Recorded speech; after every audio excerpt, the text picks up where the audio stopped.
Love Life, featuring your hosts Rebecca Detman and Jane Donovan. The sun shines bright as it moves across my face. I feel the light. Hi, you're sitting on The Love Life. I'm Rebecca Detman. And I'm Jane Donovan. And this episode we're going to be looking at guilt-free boundaries, which is a fantastic follow-on from what we talked about last week, Do You Attract Drama? So you might even want to listen to them one after the other, because in this episode we really go into teaching people how to start to remove situations, people, behaviours out of their life when they don't really have the courage to say no or go away, or leave me alone. And I mean, Oprah talks about this a lot over her career. She talks about how she really only started to take off in her own personal power when she learned to stop being a people pleaser. Oh, it's a very hard thing to do, to learn to say no.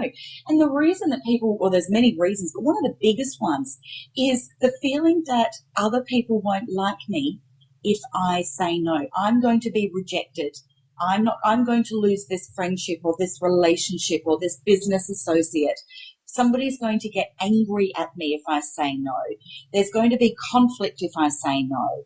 It's going to be making me in a situation where if I owe them because they said yes to me before, so now I've got to say yes to them. Oh. You know, there's all of those things going on. Beck's having a bigger heart. I'm having it. And also that one where you go, but who am I anyway to think I can say no to that? Like, there's so many different ways we come to this. I just realised, Jane. That's right. It's such a powerful word that has so much, dare I say it, drama attached to it. And everybody will have a different story, a different connotation. So it'll be good if we can touch on a few of those so that you can identify with what's your issue with saying no. Because the biggest problem is if you can't say no is that you actually are a slave to everybody else's life and not to your own desires. You can't achieve what you wish in life if you are at the beck and call, if you are a puppet to everybody else who feels like dumping on you. And so it is so important to get this boundary happening firm in our life. The challenge first comes with what is your fear of saying no? So you've got to identify that. So as we started saying, for many people, it means if I don't please this person, the relationship. And when I say relationship, I'm not just talking of a husband and wife or a partnership of any kind, and apologies to same-gender couples. I'm talking about any relationship with children, with friends, with parents, with co-workers. So what is the association with no there? Is it that they're going to withdraw that relationship? Are you going to lose your job? Are you going to lose the ease that you can spend your day at work? Is that person no longer going to invite you to their party? Are your children not going to love you? And so on it goes. So that's one of the issues. There's many ways of saying no as well. You don't just have to stand there and go, no. No one's going to do that. It doesn't need to be quite that abrupt or dramatic or threatening, you know. I mean, there's ways, of course, that you can really elegantly word an email and come off still looking like an absolute winner and the nicest guy in the world when you've actually said no. You can do this in text message, email. I am a fan of face-to-face, though, because we must remember that while the stats vary from between 80% and up to 97%, a largest chunk of our body language or our communication is non-verbal. And so if you're really going into a situation where you think there's going to be a negative outcome, and one of them, of course, another big one is that people have a fear of is conflict from saying no. I'm going to end up in an argument. I'm not as strong as them. I know I'll end up having to say yes anyway. Yes. So if that's the scenario, sometimes it is good to hide behind a computer and send a well-written email. And here's my rule on that. You type it and it must stay in your draft box for 24 hours. You have to sleep on it. You then come back and I guarantee you will re-edit that. It'll be softer and more loving when you send it. And you'll be very grateful you didn't send the original version, no matter how nice you think it is.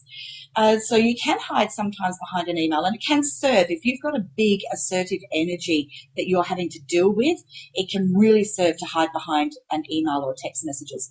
Try not to do text messages, though, because they're too short and too to the point, and they can be misinterpreted very easily. If, though, it is somebody that you genuinely love and you feel comfortable with, but you do have a fear that they're not going to like you as much if you say no, do it in person so they can read your tone of your voice. They can see the body language, your softness in your body, the way that you're extending. You can be, touching them. You can be putting your hand on their knee or on their arm or really connecting with them kindly. And then we can get into the powerful words in a moment about how to use. Well, I was going to, Jane. Sorry. Well, I was going to say eye language. So the most important thing is if you are scared of maybe a little bit of a lashing out sort of a reaction or a negative, a scary confrontation sort of a reaction, just make sure that every sentence you structure has I in it, meaning as long as you talk about it from your perspective, technically the other person hasn't got anything to get angry about because you're not saying you. Well, and make sure it's not, I da-da-da-da because you da-da-da-da. Okay, so it's well, look, I'm sorry, I just really feel that in my life right now, da-da-da, I've just, I need to do this for me. That sort of language is what you must stick to because the minute you turn around onto the other person, you've given them something to fight with and get angry over. That's so powerful, isn't it? It's the I statement is very, very important. And I always like that little thing that I do with my children where if you point a finger at someone else and use the you, so if you do your fingers in like a gun shape, you point your finger, you've got 3 coming right back at you. So you've got to be careful of that. The I is very, very powerful. My favorite way of saying no is the sandwich method. Now, the sandwich method, bread, paleo diet people, but this is a simile here. Bread, ham, bread, processed meat. So we go, the bread is the good, the ham is the negative. Okay, so we're going to go good, negative, good. So an example would be on a date. Now, this is a really tricky one. How do I tell someone, I don't want to go on a second date. I don't want to see them anymore. You've had this lovely evening. You've enjoyed meeting them, but you just don't want to go on another date. And they're pushing for it. Awkward situation. Most people would struggle to say no with kindness here. So the easiest way is to say something positive. Start with the I statement. I've really enjoyed getting to know you today. Thank you so much for spending time with me. I'm not sure that you're really what I am looking for. I am looking for something that, no, I've just mucked that up. You put a you in and see how easy it is to do. It is. She turned it onto the person. I did. And I know, so you might want to rehearse this before you go out and do your little dumping. You do. You absolutely do have to. Absolutely. Yeah. That's interesting. I just stuffed that up. I've actually said that a million times to clients. And this is a prime example of how these little things slip into. And, the sky's not going to fall down, but there's more suave ways to handle this stuff. And there's different types of no's because there are people that genuinely deserve like a really good explanation. Perhaps if it has been a 10-year relationship or something and you're actually blocking somebody out, it's going to probably need a fair bit of discussion, not just a no and goodbye, right? Yes, that's not going to work. But texting is going to work for the cleaning lady or the hairdresser that you've tried a couple of times and you don't need to see again or, that kind of stuff. I mean, I've got to admit, and we all have our vulnerable moments of weakness, don't we? And sometimes there's people out there who just know how to hook into that little vortex, that little black hole of when you're having that one moment of neediness and they get right in straight away. One time I was coming home from work. I got barred up on my doorstep by somebody trying to sell me an Optus package. Now, I don't know how. This is so not my personality. But within half an hour, he's on my couch. He's signing me up. We're ringing the network and all of that. And my gut feeling is screaming at me, what are you doing, Rebecca? And by that point, do you think I could get rid of him? I mean, I couldn't. He was on the couch. He was in, it was all happening. We were half an hour into a negotiation, which I just let snowball and snowball and snowball because I had no idea where to insert the no. Why? Because he probably had the well-rehearsed script plan, didn't he? That's it. And that does bring us back to scripts, which I should have prepared better for this conversation. So my apologies for the slip up.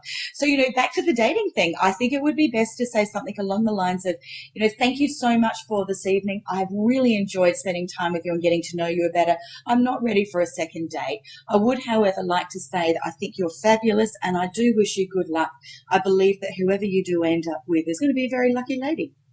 That's it, as long as it's your truth. I don't want people lying either. But you find something kind to say about somebody. You say something nice, you give them your thing, and then you say something nice. because we're not about being cruel. This is about how do I say no and be guilt-free of the no. We want you to be guilt-free. So if another example was, I had this lovely lady who, she said, he wants to see me on a Wednesday night and he always wants to do Wednesday night. Wednesdays are too hard for me. So tell him. Oh, but I just know he'll talk me into it. No, just say, I'm really enjoying getting to know you a lot. Wednesdays don't work for me. I'm unable to see you on a Wednesday. I am free, however, on a Friday. Would that suit you? What's wrong with that? Very clear. But that scenario is where the fear comes in, is because they are fearing that the conflict, that they're going to have to end up capitulating and doing something that they don't want to do. And I don't want to confuse people, because it might seem to some people like, oh, but if you're going around in life saying no, aren't you just making more drama? Or aren't you setting up situations of, like bouncing off each other or unease? But actually what people need to understand is when we're talking boundaries, we're not really talking boundaries. We're talking energy output. Yes. We're talking about that little space, that little invisible space that exists around you, sort of spiritually, emotionally, mentally, physically, okay? And within that space, do you let people in or not? You can let them in physically. Do you let them in emotionally? Do you let them in spiritually, mentally, in terms of how much do you worry about them, stress about them? How much do they drain your energy, even when they're not there? So that's what we talk about when we talk about letting people in. That's what we mean. So when it comes to energetic boundaries, which is what this all boils down to, the reason we are trying to teach people how to say no, because let's face it, particularly us women have never been taught by our people-pleasing mothers who want to entertain and have everybody like them and be on the social committee and play tennis and be invited to the barbecue. Oh, you can't ever say no. Don't turn that down. What if you miss out? Or what if gossip? Please refer to the previous podcast. We have to relearn how to say no in a way that actually preserves our energy, so we can devote our time to beautiful, wholesome activities with loving people that don't drain us, and we get our values and priorities straight. Very well said. Very well said. And as people have trouble doing this, one of the things I encourage people to do whenever you've got a new tool in place is it's time to journal. It's time to document your evidence. So you may have identified that I have trouble saying no because it means people won't like me anymore, or I have trouble saying no because it means I'm going to get into an altercation, an argument. What I want you to do is start with little things that really don't matter, that if you lose the battle of saying no, you actually aren't going to feel like something's been taken away from you. Practice homework. That's it. It's practice time. And so as you start with something little, so it could be somebody wanting at work, they will always come up and say, where's my cup of coffee? And you want to say, no, I'm in the middle of something. I can't get that for you now. So rehearse it. It's a little thing that if you say no, it's not really going to be a problem, or you think it might be. But if you feel that you've bought into it and you are feeling uncomfortable, you just go and make them a cup of coffee. Okay? Now, what I want you to do is practice your wording of, I would like to get you a cup of coffee. Can you wait for half an hour? I need to finish my project at the moment. All right, so delay. Delay is another good thing. So you can try that. See what the reaction is. Now, the chances are the reaction is going to be, oh, yeah, fine, thank you. And then write that down in your journal that night. This is the scenario. This is what I said. This was the outcome. And then the next time you use no was to babysit somebody's children while you're working at home during school holidays, and you really don't want to do it. Let's see what happens. Do they just move on and ask someone else? Or did they have an argument with you that it's your job to look after their children? They likely just moved on. Document it again. Write the outcome. Because when you're in moments of weakness, you can reread your journal to realize that you've gathered new evidence that says, when I say no, it doesn't mean this. When I say no, it just simply means no. It is nothing more than that. Thus, you begin to raise your confidence. You get to become a little bit more comfortable and familiar with being the no-sayer. And you know what? This is all about personal power. You're actually beginning to increase your personal power. Because sometimes, as well, there might be a situation, let's say a couple's been married for 15 years and she's let something go on a bit too long, and it might not be anything terrible. Maybe it's just that he always plays golf every Sunday, and it's after about 7 years, it's really starting to bother her. And she still lets it go on. She still lets it go on because, there's a million things we can say in her head. I'll just let that go, or I'm not going to bring that up now, or he's in a bad mood. He's tired now. We won't talk about that. And another 3 years go by and she still gets shitty about the golf on Sundays. And finally one day she realises it really has started to detract from her well-being, back to the energy. Her energy is being so zapped for the rest of the week because of this unspoken battle that hasn't even happened, that, she's not saying no and she hasn't put a boundary down about something she feels is important to her, in this case, quality time. So sometimes the no is a situation that might be very long running with a person that you know very well. And in those cases, it might be a bit awkward or tricky to have to know how to suddenly jump in the deep end or navigate into that, Jane. Gently. Look, it's really just about expressing feelings of having the conversation that starts with, I love that you play golf. I love that you keep fit and active, that you connect with the people that you're playing golf with. I need to share with you, I'm starting to feel it's difficult every Sunday morning. I would actually like to be spending more time with you. Perhaps this is a family time. Would there be any possibility of looking at it not being every Sunday? She's giving him options. She's keeping it open-ended. She's using a lot of eyes. For those of you taking notes at home. It is gentle negotiation. It's not a sledgehammer. You don't want to get into a fight, but if you turn around and say, I hate you playing golf, you're not doing it anymore. Yes. Well, guess who's not going to be happy? So just be careful with your no's. If it's something that's been annoying you for ages and it's all bottled up, it might all come out in a rush and sound terrible because it's the first chance you've got to say, this is how I feel, and blah, blah, blah, blah, blah, and it all comes out absolutely. And then, of course, probably the poor stunned person has no idea this has been going on for 7 years or 3 years. So just be a little bit, maybe you need to do a practice test on a girlfriend first and have a download. I'm a huge fan of practice. Practice everything. Yeah. Everything. Visualization. Beck, you and I do so much visualization. It's a very, very powerful tool. And it's just simply, you could be lying in bed, just peacefully close your eyes and just start to imagine the conversation going beautifully. Imagine the words flowing perfectly. Imagine the response being respectful. And then you can imagine different scenarios, different words, different ways. How am I going to handle if he says this? I don't want you to get paranoid and spend your whole day in your head going through 20 different scenarios. No. But start to picture it being a really beautiful, energetic exchange. All that you are doing is gently sharing that you've had a shift in how you feel about golf.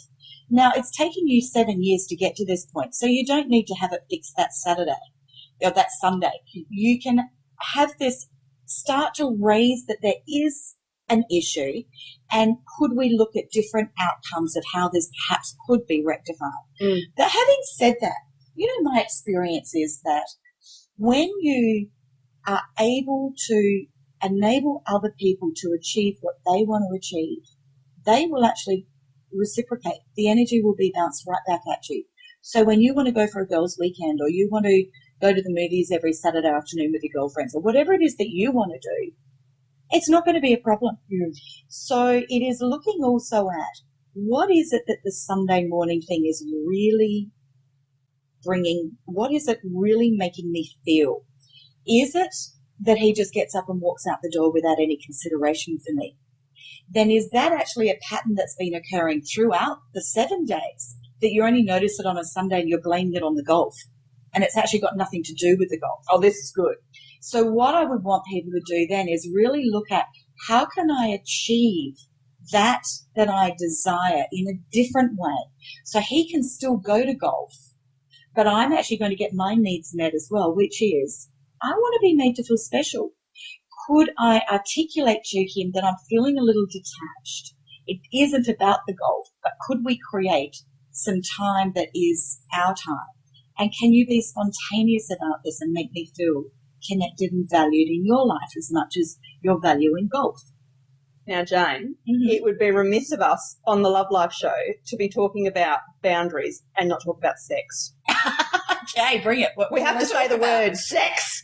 Well, I mean, look, no is one of the biggest things in the world when it comes to sex. I've got the best answer for this. I haven't even asked the question yet. Off she goes. Oh, sorry. There's no, go. Okay, well, you know what? That's really awkward in the whole dating world. How do I say no? People get women generally get so hung up on this. The easiest way of saying no is to simply say, you know what, I've really enjoyed spending time with you. I'm not ready to go there yet. Now, all he's heard is the words that you've enjoyed his company and the word yet. So you score a second date. And the second date, he tries it on again and you smile and you very sweetly say, I've really had a great night. I'm enjoying getting to know you better. I feel like I've learned a lot more about you this time. I'm still not ready to go there yet. And you can tease and fun and flirty. It's a compliment. It's nothing to be feared. There's another podcast, Jane. Can you remember which one it was that we did where we talked about the 90-day rule? Which is Sex or Love on Valentine's Day. Is that the one it was? Yeah. So if you need to listen, go back and we do it properly. But this is another good boundary one for people who have real difficulty with their sexual boundaries. If they fall into bed with people who breathe, it can be the 3 month or the 1 month. It depends on the amount of time you need. It's another good one just to have as in your little rule book, just to keep you on track. Well, look, another one so let's say you've now had 4 dates and he's hit on you 4 times and you've used the same line. You can actually then speak your truth. I'm really enjoying spending time with you. I'm not sure where this relationship's going to head. However, I don't become sexually intimate with somebody until I am in a committed monogamous relationship. I respect myself. And you know what? Men want keepers.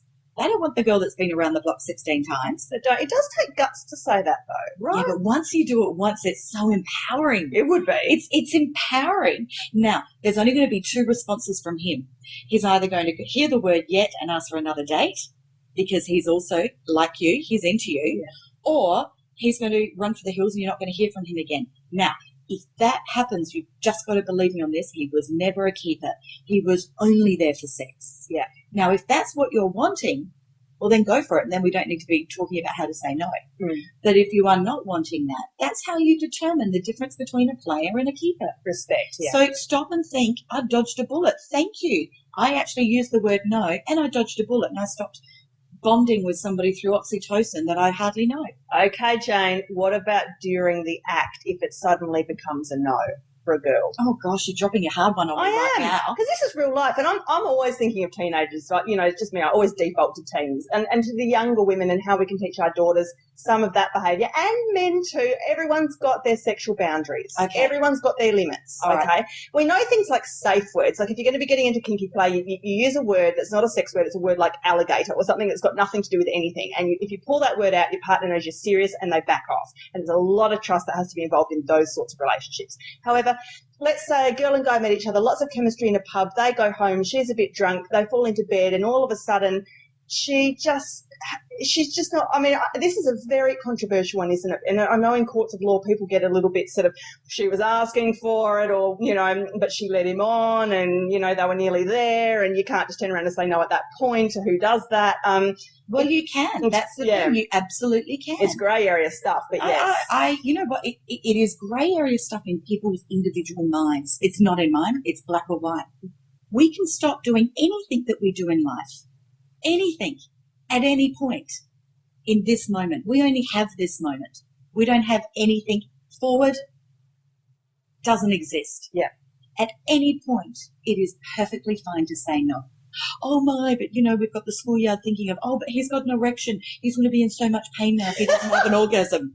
I mean, you know what? No, the teenage kids need to hear that. That's all the boys have spread that rumour to make sure that the girls go all the way. Blue balls.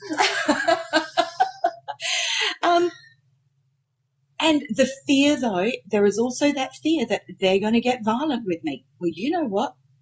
Okay, fine line here between I don't want you being in a situation where somebody's getting violent with you.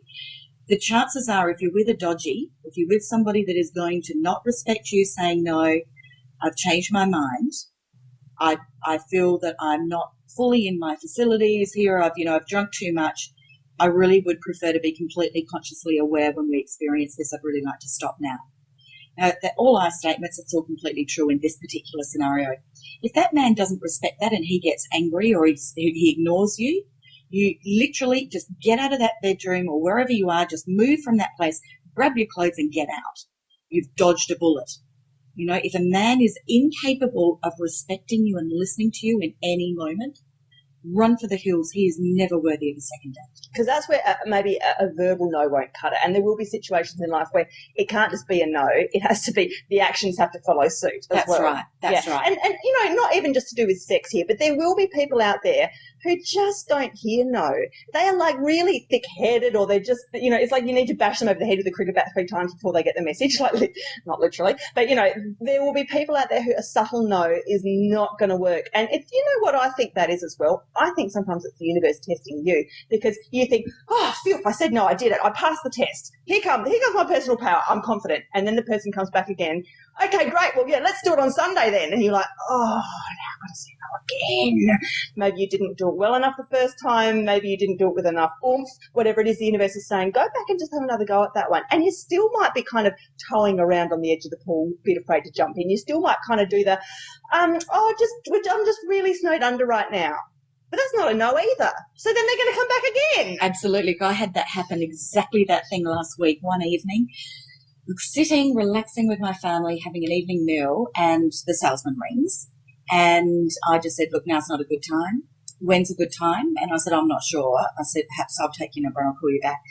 And on he went with his sales bill. And I said, yes, I'm sorry. I feel that you are not listening to me. I do not want this conversation now.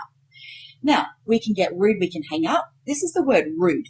We can keep repeating ourselves. It's that point where I feel as a person I am being rude because this is not how I behave on an everyday basis. However, I'm not dealing with somebody that I normally deal with on an everyday basis.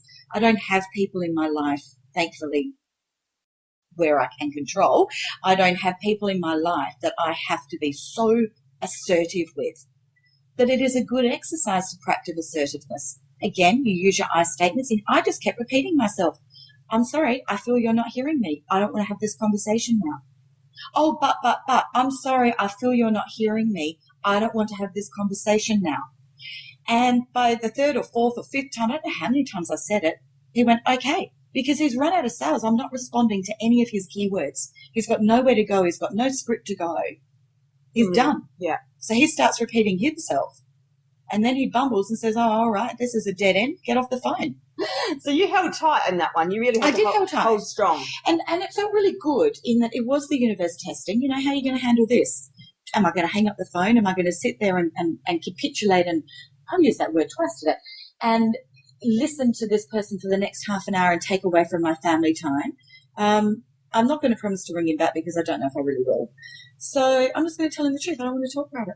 Not interested. Not now. Yeah. And so I did hold firm that it is a test because it isn't my natural state to be that assertive. We're not always called into having to be like this. It's just a few occasions in life. And that's why it's tricky, because we usually haven't had much practice, have we? No. And, you know, the word rude keeps bouncing around in my head because I was in I've got a women's group. Anyone who's listening, you're welcome to come if you're in Adelaide. Once a month we talk about spiritual stuff. And we did one last year, which was, it was a bit on this topic. It was about scary things that have happened to us. In other words, it is about boundaries in life, isn't it? It was a room full of women, and I was actually quite shocked. I guess statistically, if you do get a room full of women together, you're going to have a lot of quite scary, violent-y, rapey kind of stories come out, and there were, which then, of course, escalated us into, well, what do we tell young girls? How do we make sure other people don't make the mistakes we made in vulnerable situations where, yeah, we weren't listening to the gut feeling, or we didn't know how to say no, and we ended up in a place that was actually not only scary but dangerous and that sort of stuff. So one of the girls, she's a young mum, and she said, look, this is what I've always told my daughter. And I thought this was brilliant, which is why I'm sharing it with you. She said, I've told my daughter that there's, and this goes back to the people-pleasing stuff, because women always want to be nice and deliver things in a lovely way. I've told my daughter that there is one time in your life that is perfectly acceptable to be rude. And, you know, and that is obviously if you ever feel like your life is threatened, or you're in any sort of danger, or your gut feeling is screaming at you. And she said, I don't care if a principal comes and complains to me, if a parent complains to me, if somebody knocks on my door and says your daughter was being rude, if you tell me that you genuinely felt in a deeply uncomfortable situation, she said, I will back you up. And you need to know that. That's and beautiful. yes, it is important that girls understand there are times when the polite no ain't going to cut it, and you don't need to use that kind of language. It is just no, and you get out, and you Very empowering. don't worry about how you're perceived at all. That's even right. with the creepy old man, and you're still kind of thinking, oh, but I don't want to be rude to him. Come on. That's right. Come on. That's right. It's so embedded in us to not be rude, isn't it? Yeah. But hopefully we have brought some light to that of ways to overcome rudeness. And I what we think perceive as rudeness. I think we've given quite a few tools and tips, I hope, in this half hour, and perhaps the next step for people to do in their own lives, because everybody has their own boundaries that they're currently negotiating or letting something slip a bit too much further than they'd like or whatever. Perhaps it's pen and paper time now for those of you playing at home. So, you know, a bit of a list on where in my life, and this is how I identify it, where in my life do I currently feel a little bit drained? What's draining me? Because it might not even be needing to say no to another person. It might be something a no to yourself. Like, okay, that's it, Rebecca. No more Facebook after 8 o'clock at night. Or, you know, no more smoking a cigarette or eating a serve of food or doing something that you just know is draining you. So you've got to set your own boundaries and then outward from yourself. Where can I learn to start to get a little bit more personal power saying no to my boss? Because bosses are tricky ones. You do want them to like you. We can't muck around too much with the boss, can we? You know, they're paying your mortgage. So, but yeah, pen and paper, get the list down of all of the areas in your life that you know that you need to reinstate a boundary, and then perhaps going back through, look at some of the tools and tips we've offered to figure out some ways to best handle each of those situations, because they will all need to be handled slightly differently depending on what they are. Absolutely. And I would like to just say in closing, speak from your heart. When you speak your truth softly, gently, from your heart, the soul knows no resistance. Beautiful. We're all about taking the path of least resistance here. Have a lovely day. You're on the Love Couch with Rebecca Detman. And Jane Donovan, have a great day. We'll see you next week. Life is perfect, I'm not trying, it's just happening.